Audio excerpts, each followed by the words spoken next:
Sir మీరు అదేంటి sir పగోడికి దండం పెడుతున్నారు? ఆయన పగవాడు కాదురా, మీలాంటి వాళ్ళకి అందని వాడు, అర్థం కానివాడు. నా మేము అర్థం కాలేదా? ఇప్పుడు కన్ఫ్యూజ్ అవుతావు, కానీ ఎండ్ వరకు చూస్తే ఒక్కసారిగా పక్కా క్లిక్ అవుతుంది. ఇప్పటి వరకు జావా ఎలా వర్క్ అవుతుందో చూసాం కదా. ఇప్పుడు మన ఫస్ట్ జావా ప్రోగ్రామ్ రాయడం స్టార్ట్ చేద్దాం. టెన్షన్ పడకండి, చాలా సింపుల్. ఇది మన first Java program. Public class main, public static void main, system dot out println. ఈ 3 లైన్స్ ఏంటో చూద్దాం. ఈ కోడ్ని ఇంటెలిజెంట్ లాంటి టూల్ యూజ్ చేసి రన్ చేయొచ్చు. రన్ చేస్తే మనకు అవుట్పుట్ హలో వరల్డ్ అని వస్తుంది. ఇప్పుడు సింపుల్గా అర్థం చేసుకుందాం. పబ్లిక్ క్లాస్ మెయిన్ ఇది మన ప్రోగ్రామ్కి బేసిక్ స్ట్రక్చర్. జావాలో ప్రతి కోడ్ ఒక క్లాస్ లోపల ఉండాలి. అసలు క్లాస్ అంటే ఏంటి?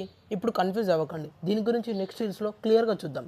మెయిన్ మెథడ్లో ఉన్న కోడ్ ఫస్ట్ ఎగ్జిక్యూట్ అవుతుంది, అంటే మన ప్రోగ్రామ్ ఇక్కడ నుంచి స్టార్ట్ అవుతుంది. System dot out dot println ఇది స్క్రీన్ మీద అవుట్పుట్ ప్రింట్ చేస్తుంది.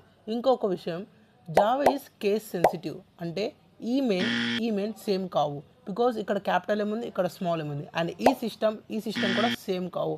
వన్ మోర్ థింగ్, జావాలో ప్రతి స్టేట్మెంట్ తర్వాత సెమికోలన్ కంపల్సరీ, లేకుంటే ఎర్రర్ వస్తుంది. మిగతా లైన్స్లో ఉన్న keywords like public, static, void వీటి గురించి ఇప్పుడు ఆలోచించకండి. నెక్స్ట్ వీడియోలో వీటి గురించి క్లియర్గా ఎక్స్ప్లెయిన్ చేస్తా. ఇది చిన్న ప్రోగ్రామ్ అనిపించవచ్చు, కానీ ప్రతి డెవలపర్ జర్నీ ఇక్కడే స్టార్ట్ అవుతుంది. నెక్స్ట్ స్టెప్ ఏంటి? జావా ప్రోగ్రామ్ స్ట్రక్చర్ని నెక్స్ట్ వీడియోలో చూద్దాం. ఫాలో అవ్వు, స్టెప్ బై స్టెప్ జావా నేర్చుకుందాం.